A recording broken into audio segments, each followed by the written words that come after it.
સારું.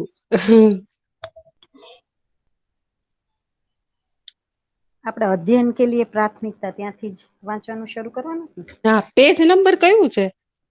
28 છે ને? હા, 28. હા, ઓકે. હા હા, સારું. હા, ઓકે. ભાઈ આવે પછી આપણે ચાલુ કરીએ ને કે? હા, હા, હા. હા, ઓકે.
नमस्ते भैया, सभी को नमस्ते।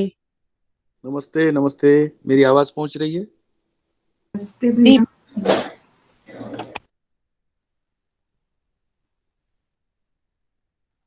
नमस्ते भैया, आपकी आवाज ठीक आ रही है भैया।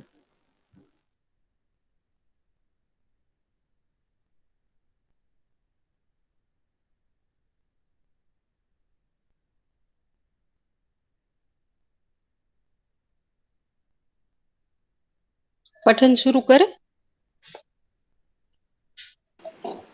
हाँ दीदी, कर हाँ, सकते हैं।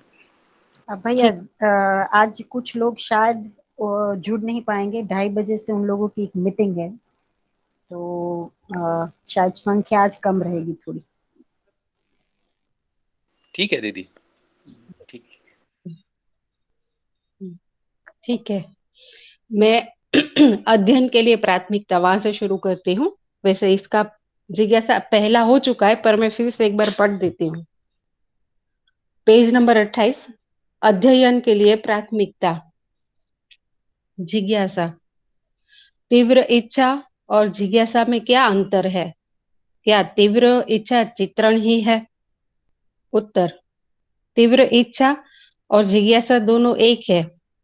तीव्र इच्छा का मतलब हम जो सुन रहे हैं उसको हम अपना सूत्र बनाना, ये जिज्ञासा है। तीव्र इच्छा वरीय चित्रण हुआ, श्रेष्ठता को स्वीकारा, फलस्वरूप उसके पीछे लग जाते हैं। जिज्ञासा, यदि मैंने बहुत बड़ा सा प्लान, योजना बना लिया 30 वर्ष का कि ऐसा करना है वैसे करना है, यह करने की दृष्टि में ज्यादा फैलता है। उत्तर, उसमें समझने की बात 0 शून्य हो गया। समझाने में, करने की बात में लग गए हम, उसमें समझने की बात तो डमी, पुतला, शून्य हो गया। प्लानिंग यानी योजना कब होना चाहिए? अनुभव के बाद होना चाहिए। पहले से हम प्लानिंग बना लेते हैं, प्लानिंग में अपना भड़ास मिला ही है। अनुभव तक तो केवल अध्ययन ही है, अध्ययन ही कर रहे हैं। अनुभव तक जो भी करते हैं सभी अध्ययन के अर्थ में ही है। अभ्यास भी वही है, जीना भी वही है। सब समझने के अर्थ में है, बोध अध्ययन तक, उसके बाद अनुभव है। इसमें दूसरी जिज्ञासा से लेते हैं। इसमें ऐसा पूछा गया है कि एक कोई बहुत बड़ा प्लान बना लिया 30 वर्ष में कि ऐसे करेंगे वैसे करेंगे, जिसे जैसे कि इसका लोक व्यापीकरण कैसे करेंगे, इस तरीके का हमने प्लान कर दिया। ये करने की दृष्टि में ज्यादा फैलता है। तो उसका उत्तर में ये है कि जब हम करने पे ज्यादा ध्यान देने लग जाते हैं शुरू से ही, तो उसमें समझने की बात शून्य हो गया। अगर हम लोग जीव चेतना और मानव चेतना में क्या फर्क है एक देखे वो, तो जीव चेतना में करके समझने की बात है, जबकि मानव चेतना में समझ के करो ऐसी बात है। तो यहाँ पे मूल मुद्दा है कि अगर हम समझाने में और करने में लग गए तो समझने की बात पीछे रह जाती है। हमारा जो प्रधान मतलब ध्यान जो चला जाता है वो प्लानिंग पे चला जाता है, या कैसे करेंगे इसको उस पे चला जाता है। वो सारी चीजें अनुभव के बाद करनी चाहिए, हम कैसे काम करेंगे वो वाली। तो अनुभव तक केवल अध्ययन ही है, हम अध्ययन ही कर रहे हैं। अब अनुभव तक जो भी करते हैं, अगर अभ्यास भी करते हैं तो वो भी अध्ययन का ही पार्ट है। और जो हम जीने में जो भी करते हैं वो समझने के अर्थ में ही करते हैं, मतलब कि हम जो भी अभ्यास करेंगे वो हमें बोध तक पहुंचाएगा, वो भी अध्ययन है। उसके बाद अनुभव है, और अनुभव के बाद जो है वो प्लानिंग है या योजना है। अगर हम मानव लक्ष्य को भी देखें तो उसमें समाधान पहले है, समृद्धि बाद में है। मतलब समझना जो है वो पहले है, समझना जरूरी है। अ, इसमें किसी को जोड़ना है भैया, आपको भी? बढ़िया दीदी, स्पष्ट हो रहा हम्म। है हम्म। ना? आगे ठीक है बढ़ भैया, सकते हैं। आ- आगे। पर अध्ययन काल में हमारा रोज का दिनचर्या में जैसे मैं भी श्रम करूं, तो ये अध्ययन के लिए सहायक नहीं है। उत्तर: सहायक काहे के लिए? यह शरीर के लिए सहायक हुआ। अब दूसरी जिज्ञासा श्रम वाली आई, क्योंकि हम जैसे तीन महत्वपूर्ण अ, अभ्यास को देखें तो उसमें व्यवहाराभ्यास है, चिंतनाभ्यास है, और उसमें श्रम का भी अभ्यास है। तो इसमें ये पूछा गया है कि हम अगर अध्ययन काल में श्रम करें तो वो अध्ययन के लिए सहायक है कि नहीं है। तो उसका उत्तर दे रहे हैं कि वो अध्ययन के लिए कैसे सहायक हुआ, वो तो शरीर के लिए सहायक हुआ। मतलब कि अगर हम चिंतन अभ्यास के बिना या मतलब समझे बगैर श्रम करें तो उसका भी कोई मतलब नहीं है। हम श्रम क्यों कर रहे हैं, किस लिए कर रहे हैं, वो भी समझना जरूरी है। अध्ययन का यह भी मतलब नहीं है कि मैं पुस्तक लेकर कमरे में बंद हो जाऊं, मानव व्यवहार दर्शन लेकर और एक साल बाद निकलूं। ऐसा नहीं होता। समझना होता है। समझने की जगह में व्यवसाय नहीं है, उत्पादन नहीं है। जिज्ञासा: पर हम दिन भर समझते ही रहेंगे ऐसा तो कुछ नहीं है। कुछ व्यवसाय तो करेंगे भी, व्यवहार भी करेंगे। ठीक है ना? समझने के पक्ष वरीय है, क्रिया कार्य पक्ष कम है। अब दूसरी बात ये हुई, पहली बात श्रम की हुई, अब दूसरी बात ये हुई कि अगर हम कोई पुस्तक लेके बस पढ़ते ही रहे, पुस्तक लेके कमरे में बंद हो जाए, एक साल बाद निकलूं, मानो यह दर्शन बहुत बार पढ़ लूं, तो उसका उत्तर भी ऐसा है कि ऐसा नहीं होता। मतलब केवल श्रम समझे बगैर करे वो भी इतना फायदा नहीं देगा। अगर हम केवल पुस्तक लेके कमरे में बंद हो जाए और पढ़ते रहे, वो भी उतना उपयोगी नहीं होता। जो महत्वपूर्ण बात है वो समझना है, और समझने की जो बात है वहां पे उत्पादन या व्यवसाय नहीं है। समझने की जगह में व्यवसाय या उत्पादन नहीं है। तो फिर प्रश्न ये आया कि हम दिन भर समझते रहेंगे ऐसा तो कुछ नहीं है, कुछ तो हम व्यवसाय करेंगे ही और व्यवहार भी करेंगे, ये सब साथ साथ में ही चलेगा। उसमें उत्तर है कि ठीक है, वो तो करना ही पड़ेगा, हम वो तो करते रहे, पर उसमें जो समझना है वो ज्यादा महत्वपूर्ण है। करने वाला जो पक्ष है वो वो दूसरी प्राथमिकता है। मतलब जो भी करना है हमको समझ कर करना है। इसमें किसी को ऐड करना है, कुछ पूछना है भैया को भी? बहुत बढ़िया दीदी, स्पष्ट है मेरे अनुसार। तो इसमें ये जो अब आखिरी अपना चल रहा है इसमें, इस डॉक्यूमेंट में, तो ये जो हाईलाइट है, ये हाईलाइट मेरा ऐसा ध्यान गया कि ये छूटता है, समझने वाला भाग छूटता है। और हम कुछ अच्छा काम करते हैं, कुछ अब इतना सारा हमारा सुनना हुआ है, थोड़ा सोचना हुआ है, किसी जगह पर अपना ध्यान भी चला गया है, तो ये ज़रूर है कि ये जो प्रभाव है सोचने समझने का, सही सही होने का, इस प्रभाव से तो ये मैंने मेरे साथ भी होता हुआ देखा है, और जितने भाई बहनों के साथ चर्चा संवाद होता है उनके यहाँ भी होता हुआ दिखता है। पर जो समझने का भाग है वो छूटता है, ये भी नज़र में आया है। तो हमें ये जो पॉइंट है ये एकदम पक्का, जैसे बाबा जी कहते हैं कि खूंटा पक्का, तो ये पक्का होना है कि समझने वाला भाग वरीय रखना है। जैसे अभी तो अपनी समझ को लेकर के ही चर्चा है अभी, और इसलिए इसमें समझने में मन लगा है तो हमको ठीक भी लगता है।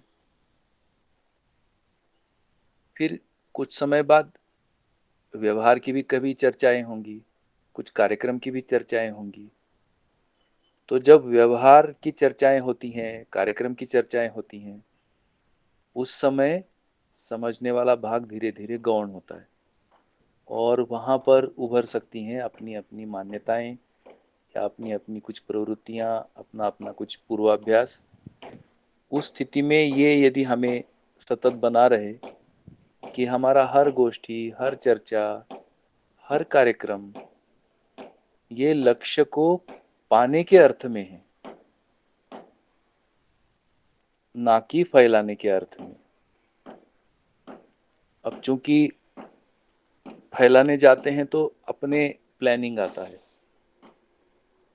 तो वहाँ जो प्लान वाला उन मार्गदर्शन बाबा जी ने दिया है कि अनुभव के बाद, वो दरअसल में वो हमारे में अब पक्का होने के लिए ही ये आ रहा है। तो फिर क्या प्लानिंग नहीं होगी? होगी ना, प्लानिंग होगी। तो वो कौन सी होगी? जो बाबा जी ने चित्रण दिए हैं वही प्लान है, क्योंकि उस प्लान में जागृति निहित है। हमारे प्लान में अभी जागृति आएगा कि नहीं आएगा, क्योंकि हम खुद जागरूक नहीं है, तो हमारे प्लान में हम कैसे कह सकेंगे कि इसमें जागृति होगा। तो जो जो प्लान दिया है, जो चित्रण दिए हैं, वो पाथवे है। हम जो चर्चा करेंगे उसमें हमारे में एक पीड़ा भी है कि हम अभी अधूरे हैं, हम पूरा होना चाहते हैं। तो पूर्णता के अर्थ में संवाद होते हैं।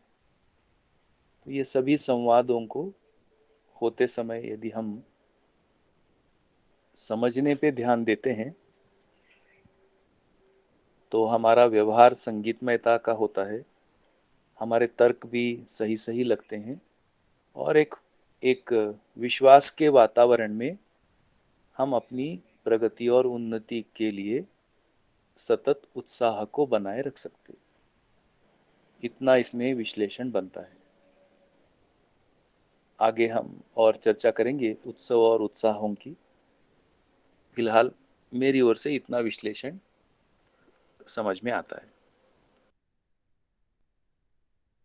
जी भैया, आगे बढ़ती हूँ। जिज्ञासा, आप ये कह रहे हैं कि केवल ये कार्यक्रम ना बनकर रह जाए, समझना है ये वरीय रहे। उत्तर, ठीक है, वरीय रहे, समझने की बात वरीयता में रहे, इतनी ही बात है। इसको बनाए रखा जा सकता है, इसको हमने बना के रखा, तभी हम यहाँ यानी अनुभव तक पहुंच पाए। जिज्ञासा, बाबा, जैसा आप साधना काल में दिन में 12 घंटे ध्यान दे पाते थे, मेरे से 12 घंटे नहीं हो पाता। उत्तर, अध्ययन में 12 घंटे की जरूरत भी नहीं है। उसमें से जो है ना 2 घंटा, 1 घंटा अध्ययन करे, 1 मिनट करे, किंतु समझने के पक्ष में करे। जैसे यहाँ जिज्ञासा है कि पूछ रहे हैं कि ये केवल कार्यक्रम बन के नहीं रह जाए, ये समझना है वो हमारी प्रायोरिटी में रहे। क्योंकि कई बार ये लगता है हमको कि कार्यक्रम जब कार्यक्रम में पड़ जाते हैं तो उसमें से जो रिजल्ट आते हैं हमको दिखते हैं। कई बार जब समझने की प्रोसेस में जाते हैं तो कई बार क्योंकि समझना अंदर होता है तो कई बार हमको उसका रिजल्ट तुरंत नहीं मिलता है। तो कार्यक्रम पे ज्यादा हमारा ध्यान चला जाता है, फोकस चला जाता है कि चलो कुछ तो हमें रिजल्ट मिलेगा। और कई बार लोगों का भी प्रेशर होता है, ऐसा मुझे लगता है कि कितने समय से आप अध्ययन कर रहे हो, आप क्या कर रहे हो, ऐसा। तो इसमें सही है, हाँ हाँ सही है, जी भैया। सही है, ठीक, ठीक है, हाँ ठीक हाँ है। ठीक है ना भैया। तो अब इसमें फिर एक थोड़ा सा दबाव में आके अगर हम कार्यक्रम में पड़ जाते हैं तो जैसे पहले बात हो गई कि फिर वो समझना जो है वो प्रायोरिटी में नहीं रहता। तो बाबा फिर से ध्यान यहाँ पे दिला रहे हैं कि समझने की बात जो है वो वरीयता में रहनी चाहिए और इसको बनाए रख सकते हैं हम लोग। और बाबा खुद बोल रहे हैं कि हमने इसको बना के रखा तभी हम यहाँ अनुभव तक पहुंच पाए। फिर दूसरी जिज्ञासा है कि जैसे आप साधना काल में बाबा ने तो 12 घंटे ध्यान करते थे, ध्यान दे पाते थे। तो जो जिज्ञासा कर रहे हैं वो बोल रहे हैं कि मैं से 12 घंटा नहीं होता। तो उसका उत्तर है कि अध्ययन में 12 घंटे की जरूरत भी नहीं है। उसमें से 2 घंटा 1 घंटा अध्ययन करे, 1 मिनट करे, परंतु समझने के पक्ष में करे। मतलब मुझे समझना है और मुझे उस तरीके से जीना है, भले हम जितना भी अध्ययन करें उस तरीके से करें।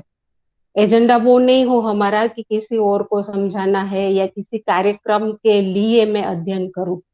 तो फिर से वो बात यह है कि मुझे समझना है और उसके लिए जितना भी समय 1 घंटा 2 घंटा या 1 मिनट जो भी निकालना है, लेकिन समझना जो है वो वरीयता में रहे। अब कोई और पढ़ना चाहेगा?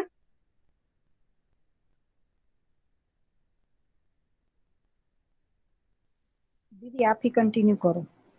अच्छा ठीक है। जिज्ञासा, उतना सघन रूप में ध्यान हमारा जाता नहीं साक्षात्कार के लिए अभ्यास में। उत्तर, यही समझने का पक्ष है। साक्षात्कार के लिए हम जो ध्यान देते हैं वही अध्ययन है। साक्षात्कार हुआ तो अध्ययन हुआ। इसमें हमारा करने की पक्ष कितना धुला रहता है उसको सोचना पड़ेगा। इसी को शोध करना है। समझने की पक्ष, कार्य पक्ष, इन दोनों में से कितना प्रपोर्शन, अनुपात कार्य पक्ष में भागीदार हुआ, हमारा अध्ययन में और ज्ञान पक्ष में कितना इन्वॉल्व हुआ, उसी का उसी का शोध करना है। ज्ञान पक्ष को वरीय बनाना है। बनाने के लिए ज्ञान पक्ष वरीयता के रूप में पहचानने के लिए यही करना पड़ेगा सबको। करना है कि नहीं करना है, ज्ञान में ही मन को, विचार को, इच्छा को लगे रखना, वही होमवर्क अभ्यास है। गुणात्मक परिवर्तन को पाने की बात है। देखिए, इसमें गुणात्मक परिवर्तन की कथा है मानव में, क्योंकि मानव में जीवन और शरीर का संयुक्त प्रकटन है। और जीवन में जो है ना, गुणात्मक परिवर्तन होने की बात है। उससे अपन जीवन में गुणात्मक परिवर्तन में फंसते नहीं है। ज्ञान हो गया तो क्या करेंगे उसमें फंस जाते हैं। फिर यहाँ पे फिर से पूछा गया कि हाँ, जितना बाबा जी ने सघन रूप में ध्यान दिया उतना तो हमारा ध्यान नहीं जाता साक्षात्कार के लिए अभ्यास में। तो अ, ये बोल रहे हैं कि यही समझने वाली बात है कि क्योंकि साक्षात्कार के लिए हम जो ध्यान देते हैं वही अध्ययन है। अगर साक्षात्कार हुआ तो अध्ययन हुआ। हमें ये जांचने की जरूरत है कि इसमें हमारा कार्य पक्ष और ज्ञान पक्ष, उसका प्रपोर्शन कितना है। अगर अ, हमारा ज्ञान पक्ष पे प्रपोर्शन ज्यादा है, मतलब हमारा हम जो भी अध्ययन कर रहे हैं उसमें हमें ये देखना चाहिए, ये शोध करना चाहिए कि ज्ञान पक्ष पे हमारा फोकस कितना है। अगर ज्ञान पक्ष अ, पक्ष को वरीयता में लाना पड़ेगा, यही तो अभ्यास है। ज्ञान में ही मन को, विचार को, इच्छा को लगाने पड़ेगा। अगर हमने ज्ञान में नहीं लगा के कार्य में लगा दिया तो फिर गुणात्मक परिवर्तन अ, नहीं होगा। गुणात्मक परिवर्तन को पाने के लिए हमें ज्ञान और कार्य में से ज्ञान को वरीयता देकर उसी का अभ्यास करना पड़ेगा। और वो इसलिए है क्योंकि मानव में जीवन और शरीर का संयुक्त प्रकटन है। और अगर हम मानव के स्वरूप की व्याख्या भी देखें तो मानव में जो है वो जीवन की प्रधानता है। जैसे जीवों को भी जीवन चलाता है, लेकिन उसमें शरीर के अनुसार चलाता है, परंतु मानव में जो है वो जीवन की प्रधानता है। और मानव को ज्ञान अवस्था की भी इकाई बोला है, तो ज्ञान की प्रधानता है। तो मानव की जो तृप्ति है या जो संतोष है वो ज्ञान में है। तो हम ये अध्ययन भी इसलिए कर रहे हैं कि अगर अगर हम अध्ययन करते करते कार्य पक्ष को वरीय मान लेंगे और ज्ञान पक्ष को प्रायोरिटी में कम मान लेंगे तो हम लोग अनुभव तक नहीं पहुंच पाएंगे। तो ये अभ्यास का मुद्दा है कि मैं जो भी कर रही हूँ या भी जो भी मेरे मन में जो थॉट चल रहे हैं या मेरे कार्य और व्यवहार में ज्ञान पक्ष कितना है। जैसे हम व्यवहार में भी देखें तो न्यायपूर्ण व्यवहार कर पाते हैं तो वो ज्ञान वाला पक्ष है। तो और कार्य में भी देखें तो प्राकृतिक नियमों का अगर पालन करके हम कर पाते हैं तो वो ज्ञान वाला पक्ष है। पर हमको ज्ञान को और समझने को वरीयता में रखना है। सारा जो कार्य पक्ष है, योजना जो है वो अनुभव के बाद आएगी। तो मुझे इतना लगता है। भैया आप इसमें और ऐड करेंगे तो ज्यादा ठीक रहेगा, और किसी को भी ऐड करना है? सही बात है, और कोई ऐड कर सकते हैं तो बहुत अच्छा। पर जो भी आ रहा है मार्गदर्शन वो तो सुस्पष्ट है और आपका विश्लेषण भी व्यवस्थित है।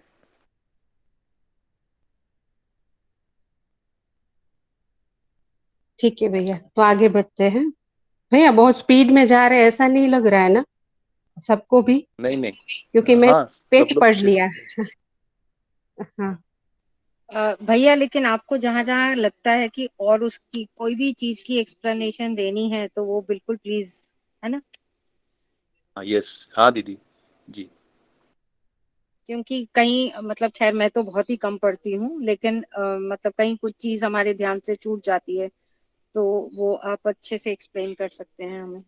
Thank you.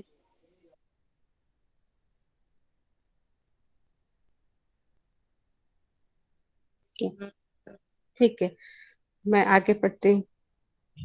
जिज्ञासा, इसका मतलब ज्ञान ही कार्यक्रम है। क्या ज्ञान होने के लिए व्यवहार सहयोगी है, उसके बाद उसी अर्थ में कार्य भी? उत्तर, ज्ञान के बाद सेकंड पोर्शन, दूसरी स्थिति में व्यवहार, व्यवहार में न्याय, उसके बाद तीसरी जगह में उत्पादन, उसके बाद उपयोग, समाज व्यवस्था में भागीदारी। सब प्रायोरिटी, प्राथमिकता तो ऐसे ही बनता है। इसे यदि उल्टा कर दिया, ज्ञान यदि नीचे चला गया तो हरिहर हो गया। अभी आप लोगों के सामने मूल मुद्दा यही है, हमको भाषा से ही संतुष्ट होना कि ज्ञान से? ज्ञान भाषा नहीं है। अभी मानव अपने भाषा, तर्क, बोलने को ही ज्ञान मान लेता है। चार आदमी ताली बजा दिया, हो गया, ऐसा सोचने से रुकने की जगह बनती है। तो जिज्ञासा ऐसा हुआ कि पहले से जो बात चली आ रही है उसमें समझदारी और ज्ञान को ही वरीय रखने के लिए बोला गया है। और अपने में शोध भी ज्ञान पक्ष को हम वरीय मान रहे हैं कि नहीं, उसकी बात भी इसके ऊपर के पैराग्राफ में आई। तो पूछ रहे हैं कि ज्ञान ही कार्यक्रम है और ज्ञान होने के लिए व्यवहार सहयोगी है, उसके बाद उसी के अर्थ में कार्य भी। तो जवाब है कि ज्ञान पहला प्रायोरिटी है, ज्ञान होने के बाद दूसरी स्थिति में व्यवहार, मतलब मानव मानव के साथ व्यवहार और व्यवहार में न्याय। उसके बाद तीसरी जो प्रायोरिटी है या तीसरी जो जगह है उसमें है उत्पादन। उसके बाद उपयोग, समाज व्यवस्था में भागीदारी। तो ऐसे क्रम बता रहे हैं कि ज्ञान के बाद पहला क्या, दूसरा क्या, तीसरा क्या, चौथा क्या। अगर इसको हम उल्टा कर देते हैं, मतलब कि समाज में व्यवस्था में भागीदारी में पहले चले जाते हैं किसी कार्यक्रम को लेके, और ज्ञान नीचे चला गया तो हरिहर हो गया। मतलब समाज को पहले रख दिया, उसके बाद उत्पादन को रख दिया, और फिर व्यवहार में न्याय को रख दिया, और ज्ञान ऐसे कर दिया तो हम कहीं नहीं पहुंचेंगे, तो हरिहर हो गया। अभी आप लोगों के सामने मूल मुद्दा यही है। और ये भी पूछ रहे हैं कि हमको भाषा से संतुष्ट होना है कि ज्ञान से। भाषा ज्ञान, ज्ञान भाषा नहीं है। अभी कई बार हम लोग अच्छा विश्लेषण कर लेते हैं या अच्छा समय लगा के समझ लेते हैं, और दो चार लोग प्रशंसा कर लेते हैं या ताली बजा देते हैं, हमको लगता है हमको ज्ञान हो गया। पर ज्ञान अलग चीज है, वो अनुभव की बात कर रहे हैं यहाँ पे, ऐसा मुझे लग रहा है। तो ज्ञान भाषा नहीं है। अभी कोई भी मानव जो है अपने भाषा तर्क को बोलने को ही ज्ञान मान लेते हैं, क्योंकि हमारी पहले से ऐसी मानसिकता भी है। आदर्शवाद में से जो हम निकल के आए हैं, उसमें उपदेश, भाषा, तर्क, उसी को, और उसी को सम्मान भी देते रहे अभी तक। तो उस बोलने को ही ज्ञान मान लेते हैं आदमी। कोई चार आदमी ताली बजा दिया, अब ऐसा करेंगे तो भी हम रुक जाएंगे, ऐसा सोचने से भी रुकने की जगह बनती है। इसमें किसी को ऐड करना है या अ, कुछ पूछना है?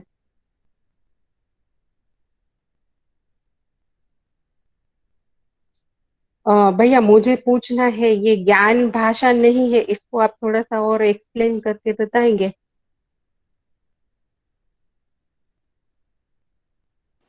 जी दीदी, ज्ञान समझ है। ज्ञान भाषा का मतलब ये हुआ कि हम ज्ञान की सूचना को बोलने लगना है। तो ज्ञान की सूचनाओं को बोलना, वो तो भाषा हुआ। अभी जैसे उदाहरण के लिए मैं मूल्य कह रहा हूं, तो मूल्य ज्ञान पक्ष से संबंधित वास्तविकता है।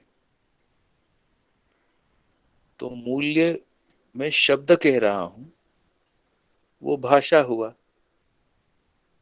और मूल्य का अर्थ मैं समझता हूं, ये समझ हुई। और समझ जीवन में रहता है। भाषा शरीर के द्वारा व्यक्त किया जाता है।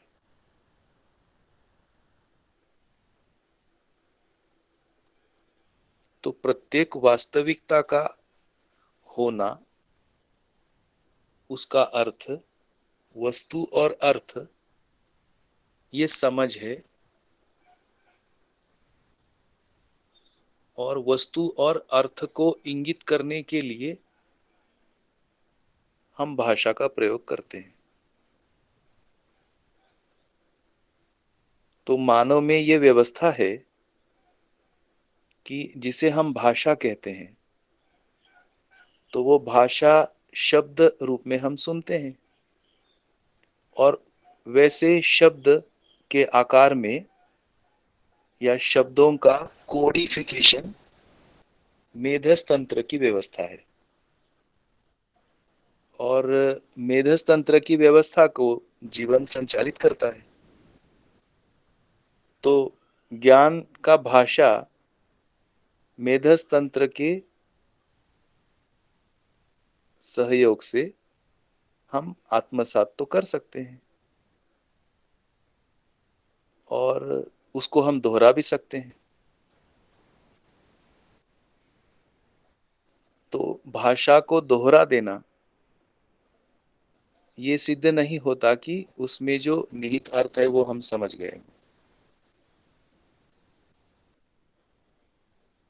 तो इस रूप में हम ज्ञान भाषा नहीं है, ज्ञान समझ है, इतना अपन उसमें कह सकते हैं।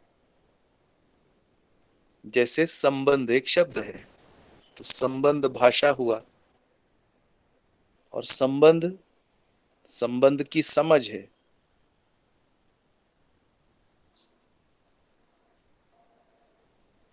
पेड़ एक शब्द हुआ, पेड़ की समझ है। समझ 4 भाग में हमको इंगित होता है। वो 4 भाग हैं। पेड़ का रूप है, पेड़ का गुण है, पेड़ का स्वभाव है, पेड़ का धर्म है। तो इस तरह से समझ को पहचान पाना और उसको इंगित करते हुए हम भाषा को प्रयोग करते हैं।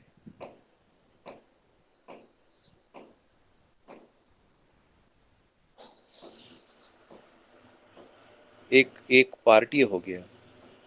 दूसरा, एक और हम इसमें अच्छे से ध्यान दे सकते हैं कि जीवन में तो क्रिया निरंतर चल रही है, और जीवन की क्रिया निरंतर इच्छा विचार आशा रूप में अभी तो चल रही है।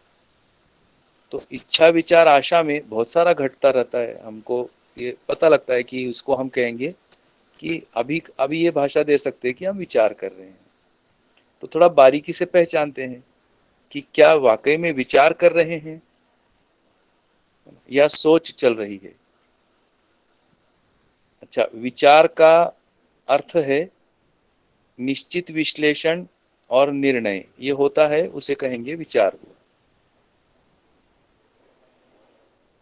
और अभी जिसे हम विचार कह रहे हैं, तो सारा विचार जो कार्य व्यवहार में आ रहा है उससे ज्ञान प्रमाणित तो नहीं हो रहा है,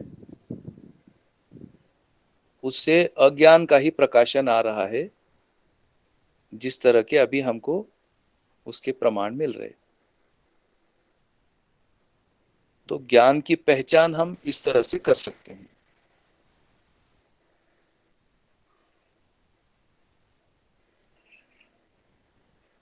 बढ़िया है ना? भैया हाँ, एक बार फिर से कहिए, विचार के बारे में आपने क्या कहा? निश्चित जैसे विश्लेषण, हाँ हाँ, विचार क्या है?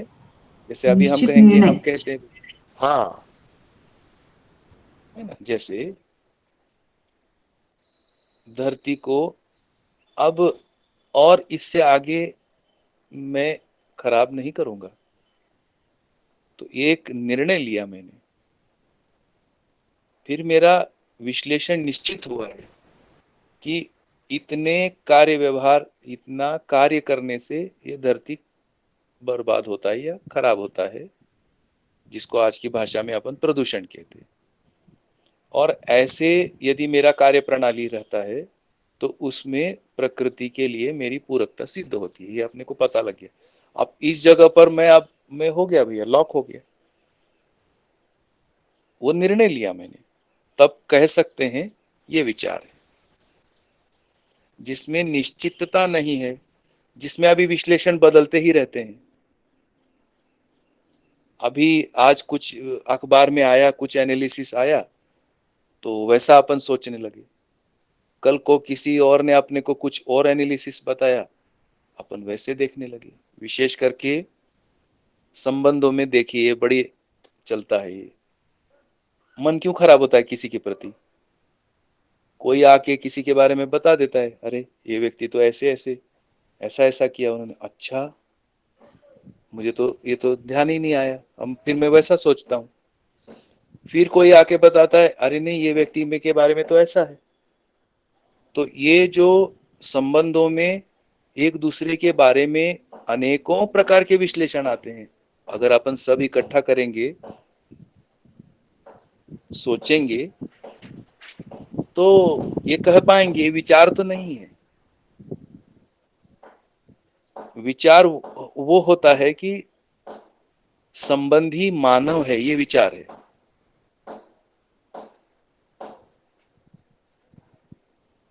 संबंधी को मानव के अर्थ में देखना, यहां से विचार शुरू होता है। ये मानव है, तब हमारी इच्छा विचार आशाओं में ज्यादातर अस्थिरता है। तो इसको विचार कैसे कहेंगे अपन? पर अपन कहने को तो विचार कह रहे। तो होता क्या है? बहुत सारा अपेक्षा आता है। तो अपेक्षाओं को व्यक्त करते हैं, वो भी भाषा से जाता है। तो अपेक्षाओं को व्यक्त करना, क्या ये ज्ञान है? ये तो अपेक्षा है। अब इसमें तीसरा और भाग आता है।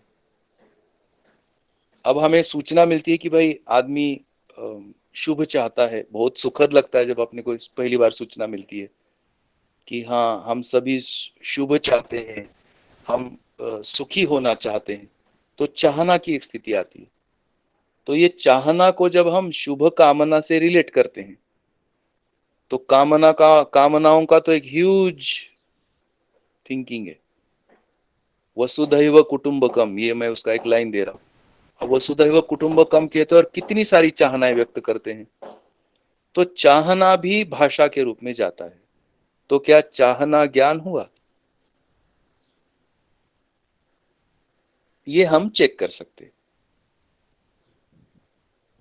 तो अपेक्षाओं को व्यक्त करना ये ज्ञान नहीं कहलाया। चाहनाओं को भाषा से व्यक्त करना ये ज्ञान नहीं कहलाया। समझ में आया ये ज्ञान कहलाता है।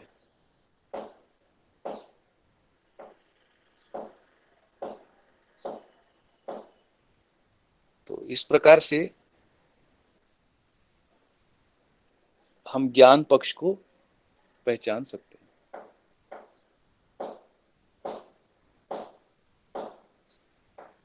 इतना कुछ इसके बारे में बताया जा सकता है।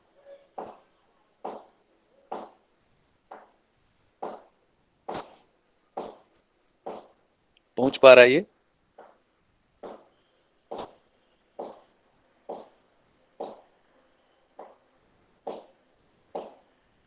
जी भैया।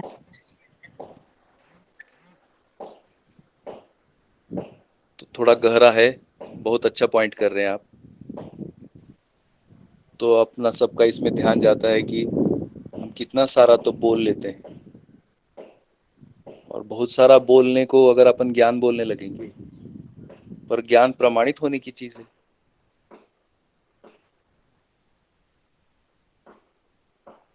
तो ज्ञान प्रमाण होता है और प्रमाण कम्युनिकेट होता है। भाषा सहायता है, भाषा गौण नहीं है।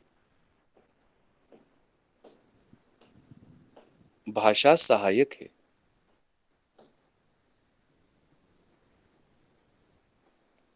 तब ज्ञान का प्रमाण है, विचार में आता है, व्यवहार में आता है, कार्य में आता है।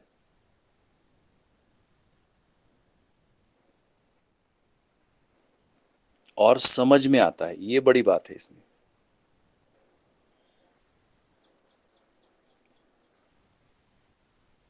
और समझ में आता है।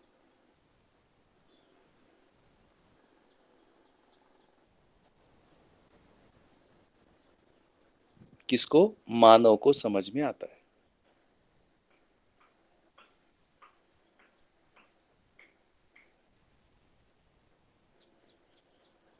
बढ़िया।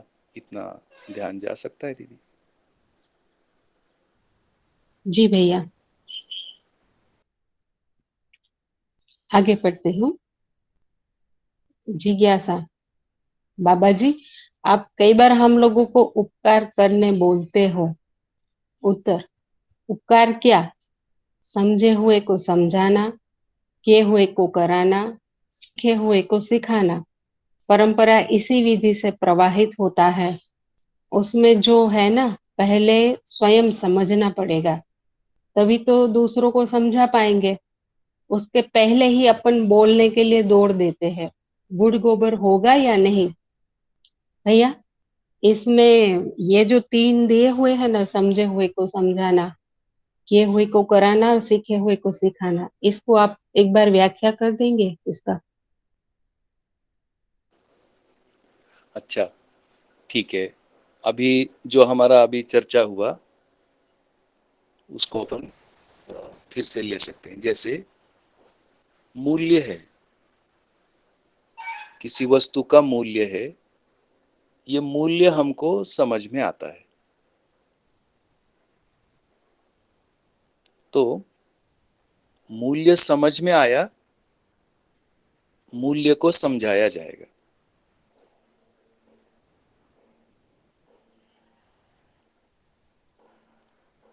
अपन संबंधों में देखते हैं, परिवार में देखते हैं, सरल सरल है। अभी माता पिता को हमको आंखों में दिखाई देता है।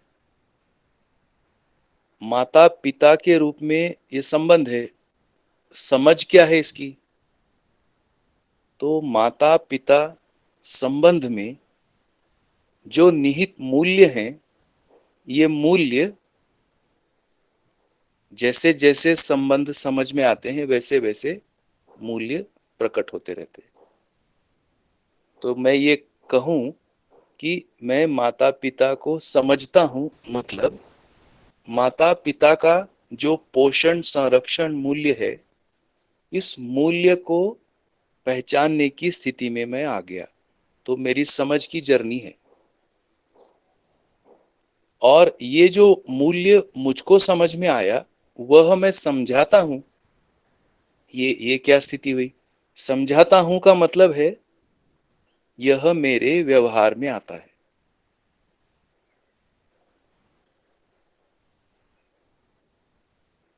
अभिव्यक्ति में आता है। अच्छा, ये जो समझाने वाला पॉइंट दिया है, ये इस पॉइंट को हम परंपरा में देखते। इसको कैसे देखेंगे? पहला देखते हैं और सरल उदाहरण, शिक्षा में देखते हैं। बच्चे को हम स्कूल पाठशाला भेजते हैं, तो उसमें माता पिता का मूल्य को हम बच्चों के सम्मुख ले आते हैं। वो समझाना हुआ।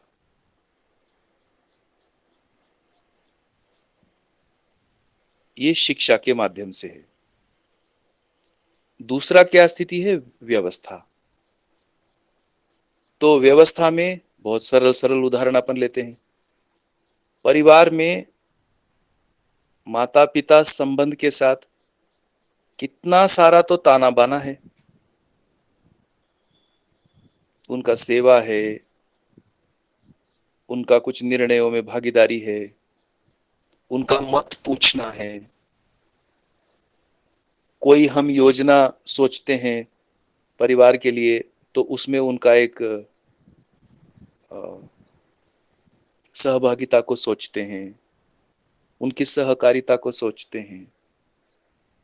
तो जब परिवार व्यवस्था में हम बातें करते हैं, अभी भ्रमित स्थिति में ये कॉन्फ्लिक्टिंग एरियाज हैं।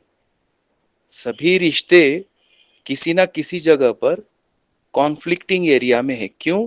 क्योंकि इसमें ये दो पॉइंट मिसिंग है। ना तो हमारी शिक्षा में ये आया, ना तो व्यवस्था में आया। क्योंकि समझाने वाले एरिया पे हमको विशेष ध्यान देना है। जो समझाने वाले एरिया में आया है हमारे लिए, वो सारा का सारा मान्यता आया है। और उन मान्यताओं से वो तो समझ बनता नहीं, वो तो भीतर संघर्ष चलता है। तो ऐसे संघर्ष में क्या होगा? कुंठा। भले ही कुछ कुछ समझ आता हो, पर समझा नहीं पाते। तो समझाने वाला भाग जो बाबा जी के अनुभव की रोशनी में हम समझते हैं, तो उसको हमें परंपरा में देखना है। अब परंपरा को पहचानने की दृष्टि अपने को चाहिए। तो समझाने वाला भाग का अभिव्यक्तियां हमको चित्रित होने लगती है। तो जैसे हम कंसिडर करने लगते हैं, माता पिता हैं, ये कंसिडरेशन में आता है।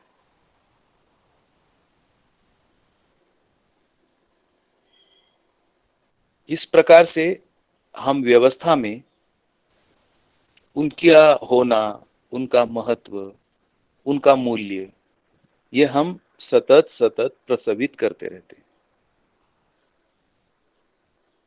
मुझे पता है भ्रमित स्थिति में, अव्यवस्था की स्थिति में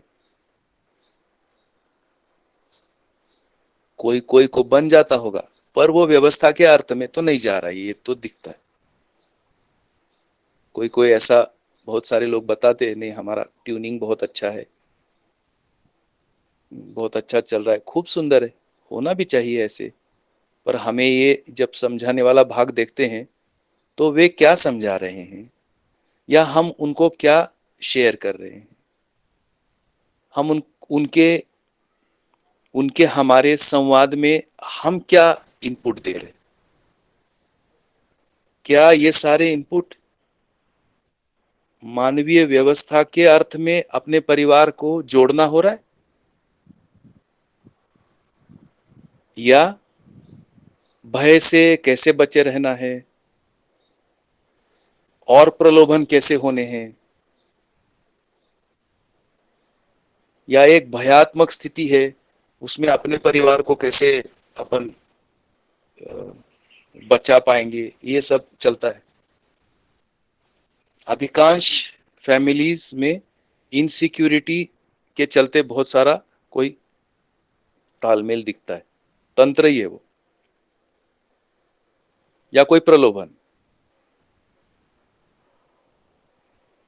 तो जब हम समझाने वाले एरिया को हमें सोचना है, समझना है, तो परंपरा का सटीक बारीकियों के साथ हमें स्पष्टता होना।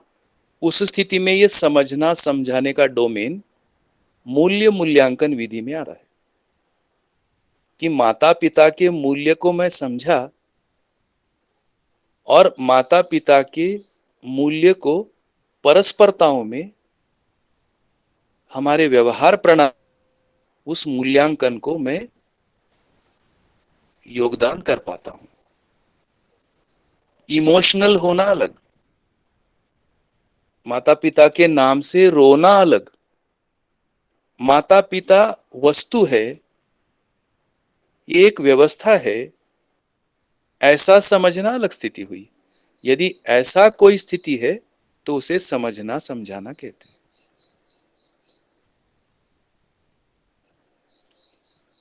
तो हर संबंध में इस प्रकार से मूल्यों को हम पहचानते हैं और इन मूल्यों को हम परंपरा में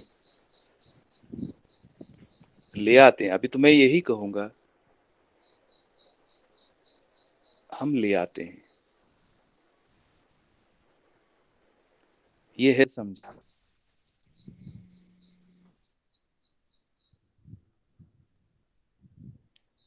इसे हम समझाना कहते हैं। तो समझना समझाना यह एक मूल्य मूल्यांकन प्रणाली है।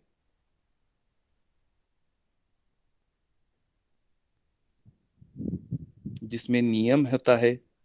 इस मूल्य मूल्यांकन प्रणाली में क्या नियम मतलब न्याय है, धर्म है और सत्य है। इस तरह से समझने समझाने का ताना बाना बना हुआ है।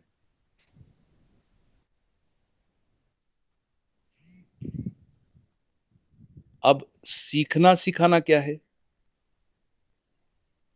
तो सीखने में मुख्यतः आजीविका के हुनर आते हैं, कुशलता निपुणता, ये सीखने में आता है प्रधानता। हम भाषा भी सीखते, कुछ कुछ आदतें भी सीखते हैं, ये भी है, पर ये पोर्शन कम है। अधिकांश जो भाग आ रहा है वो यही है।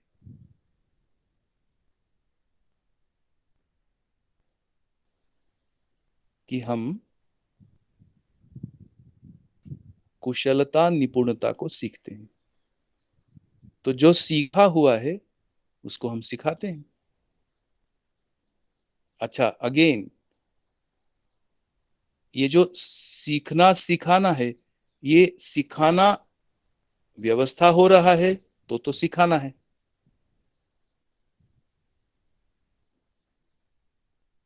यदि इसकी व्यवस्था नहीं है तो फिर एक प्रकार के ये कुछ यांत्रिकता है। पता भी नहीं चल रहा अपन ये करते हैं। बहुत साधारण उदाहरण है, झाड़ू झाड़ू लगाते हैं, ये तो सिखाया जाता है।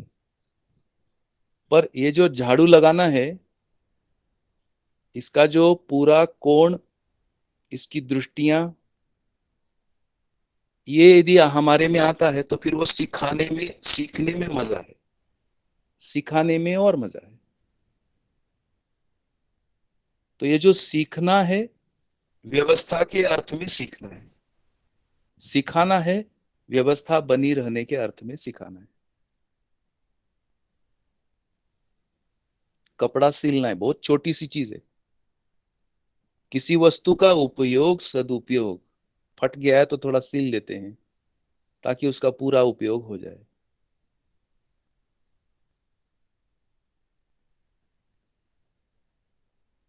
फिर उसका सदुपयोग को कैसे बनाए रखना है, उसको अपन सिखाते हैं। तो इस तरह से समझना और सीखना। अच्छा, अब दोनों, अब समझे हैं, सीखे हैं, उसको करना है, प्रमाणित करना है, ये हो गया करना। तो समझा हुआ को समझाना, सीखा हुआ को सिखाना, किए हुए को कराना। तो प्रमाणित कर रहे हैं, उस स्थिति में ये तीनों हमारे में सुस्पष्ट होता है।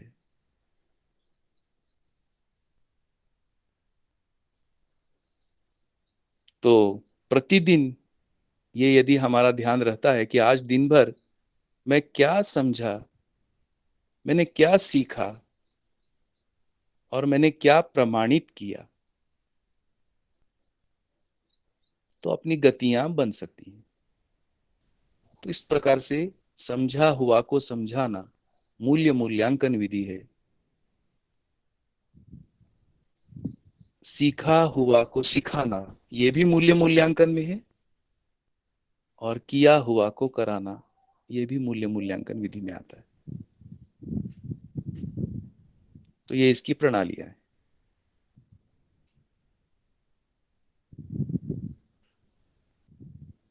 ठीक है ना इस तरह से? बहुत बढ़िया भैया।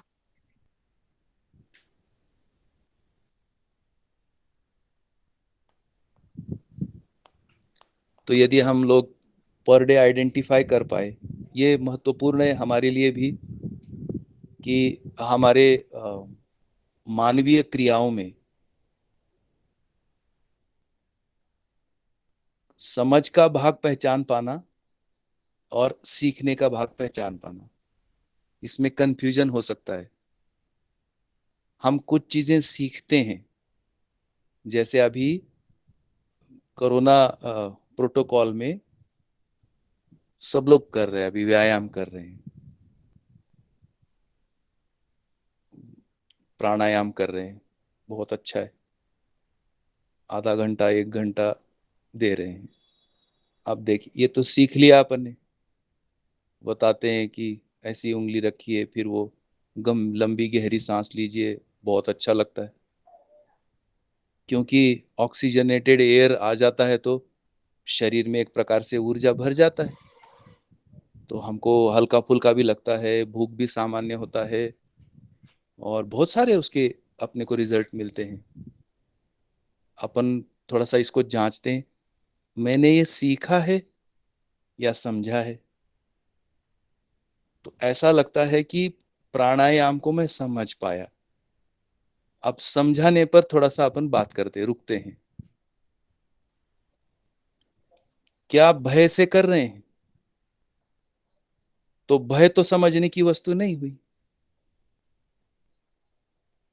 तब ये कैसे चला जा सकता है? भय गायब हो गया तो धीरे धीरे आसन प्राणायाम भी ढीले पड़ जाएंगे। अब चला गया कोरोना, वो कोई वेव नहीं आने वाली है, तो फिर वैसे की वैसे, तो फिर इसमें समझ कहां बनी? अच्छा, और फिर वो भय का इम्पैक्ट फिर दोबारा ना आए, वो बार बार भय सताता है, तो भय के कारण अगर हम करने लगे तो फिर वो भय से हुआ, फिर तो पूरी गाड़ी रुक जाती है। तो प्राणायाम का सीखना हुआ, सांसों को नियंत्रण करना हमने सीख लिया। इसके मूल में शरीर व्यवस्था है और इस व्यवस्था में मैं सहयोग कर रहा हूं, मैं जीवन हूं। सारा सुचारू रूप में प्राण कोशिकाओं को ऊर्जा मिलती रहे, क्योंकि ये मेरे जागृति को प्रमाणित करने के लिए साधन है। ये शरीर मेरी एक जिम्मेदारी है। ऐसा स्वास्थ्य संयम का समझ मुझको बनता है तो प्राणायाम करने में एक सुख का एहसास हमारे साथ रहता है।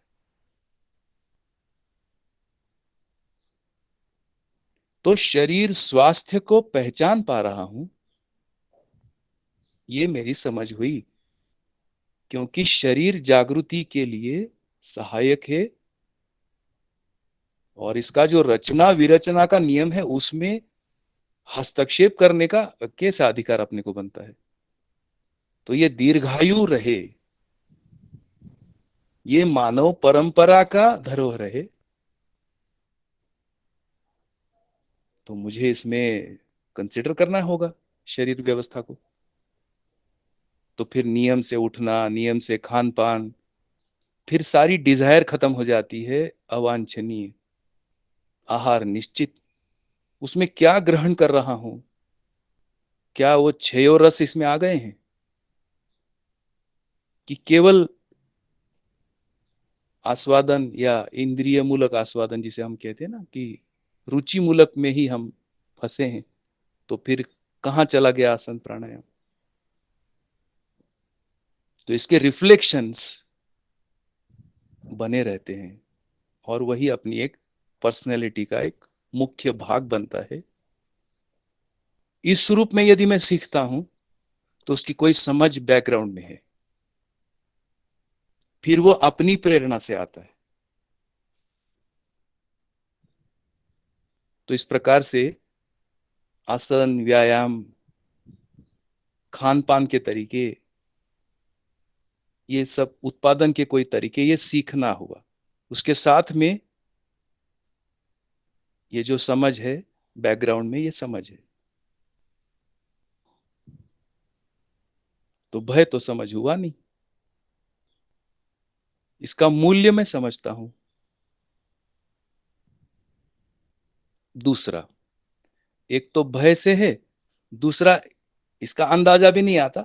बैकग्राउंड में भय रहता है कुछ तो भ्रम की स्थिति में, पर एक आदत भी लग जाती है। कई कई ऐसे उदाहरण आए कि अभी मुझे चलने की, अब चलने को नहीं मिला तो मेरे में एक अजीब चिड़चिड़ापन आता है। आज चलने को नहीं मिला, आज चलने को, दिन भर वही। तो आदत बन गई तो फिर समझ कैसे। अपना परिवार व्यवस्था का काम इतना डायनेमिक है, कभी कभी प्राणायाम का समय छोड़ना भी पड़ सकता है, क्योंकि व्यवहार वरीय है। कोई व्यक्ति मिलने आ गए और हमारा प्राणायाम का समय है, तो व्यवहार प्रधान रखेंगे या आसन प्राणायाम, रोज नहीं होता। तो व्यवहार प्रधान रखते हैं, मानव मानव का संबंध प्रधान रखते हैं। क्या इतनी फ्लेक्सिबिलिटी मैंने बना के रखा है? उस स्थिति में भी ये समझ वाला पक्ष अपने को समझ में आता है। तो इसलिए सीखने वाले भाग में हम ध्यान देते हैं, समझने वाले भाग में ध्यान देते हैं, समझना वरीय रखते हैं, क्योंकि वो पूर्ण होना है, पूर्ण होता है। सीखने वाला भाग अपनी शरीर व्यवस्था के साथ जुड़ा हुआ है।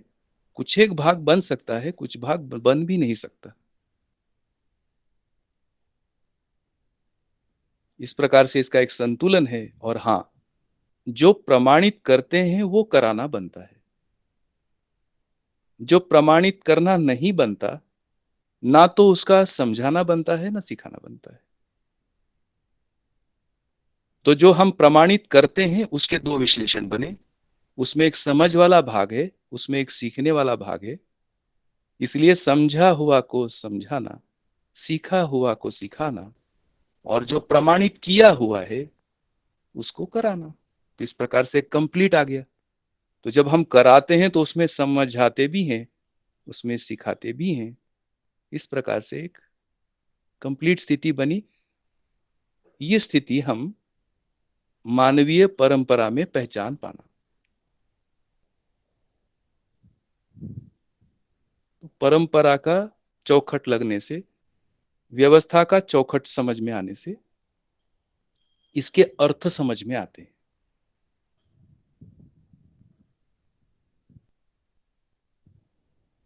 इतनी कोई स्पष्टता रख सकते हैं। देखिए क्या आप लोग को ये संतुष्ट करता है?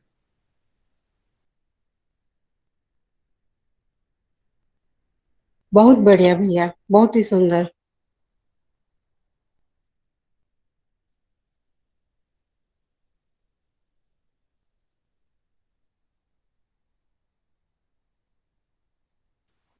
तो अब रुके, समय हो गया। जी भैया। थैंक यू सो मच भैया, थैंक यू। जी, थैंक यू कल सभी फिर को। और आगे बढ़ते हैं। जी जी भैया। जी भैया। नमस्ते सभी को, नमस्ते।